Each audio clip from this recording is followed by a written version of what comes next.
Chaudhary children school सिलवाला Khurd की तरफ से सभी बच्चों का ऑनलाइन क्लासों में स्वागत है। जैसा कि आप सबको पता है कि कोरोना महामारी से बचाव के लिए सभी ने कोई ना कोई व्यवस्था की है, बच्चों की स्टडी का प्रबंध किया है।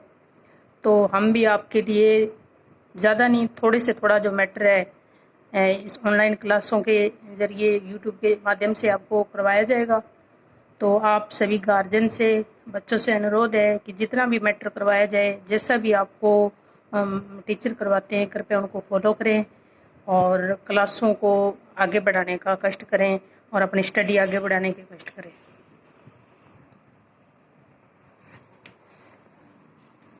सबसे पहले हम पढ़ेंगे आज पॉलिटिकल का पहले चैप्टर है न्याय। न्याय का अपने पास अपनी बुक भी रख लेना और इस मैटर को भी पढ़ लेना।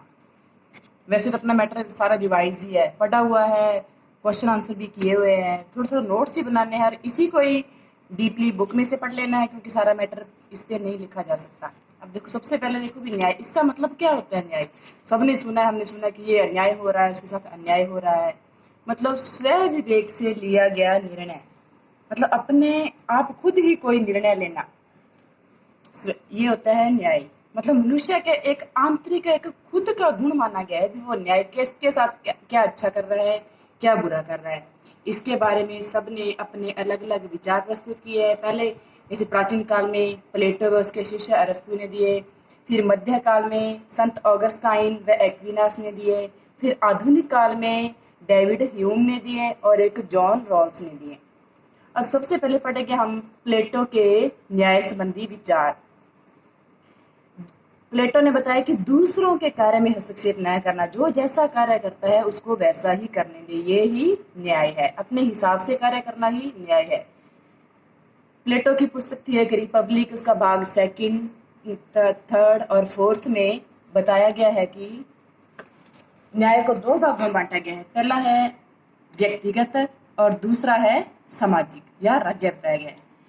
प्लेटो ने मानवीय आत्मा के 3 गुण बताए हैं, मतलब किस हिसाब से वो न्याय करता है, कैसे सोच के करता है या किसी को देख के करता है या खुद के स्वविवेक से कुछ भी कैसे भी निर्णय लेता है।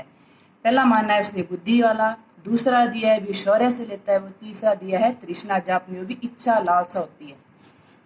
बुद्धि बताई उसने शासक वर्ग से, मतलब वो सबसे ज्यादा बुद्धिमान होता है, वो अपनी बुद्धिमान से न्याय करता है। दूसरा बताया भी शौर्य किसके पास होता है, वो सैनिक वर्ग को बताया गया है।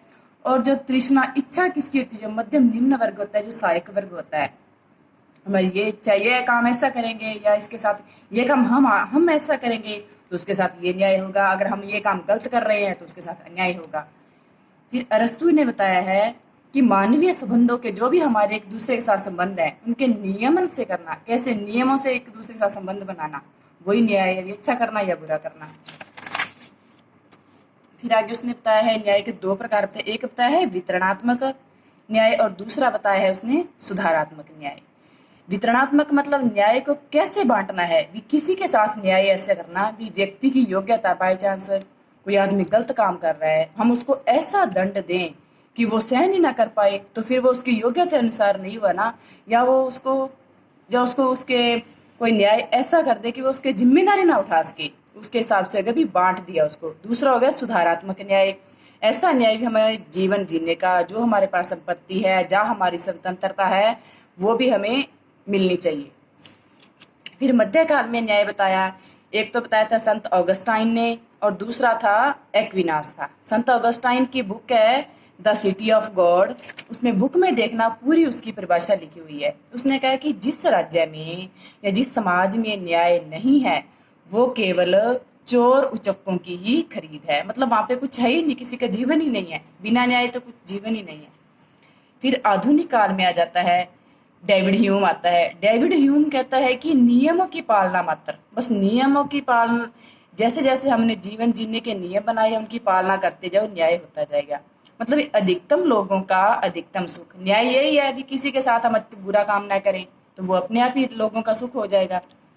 फिर जॉन रॉल्स ने बताया है, उसकी बुक है ए थ्योरी ऑफ जस्टिस, उसमें कहा है कि संवैधानिक लोकतंत्र में न्याय के 2 मौलिक नैतिक सिद्धांतों की प्रतिपालना करते हैं।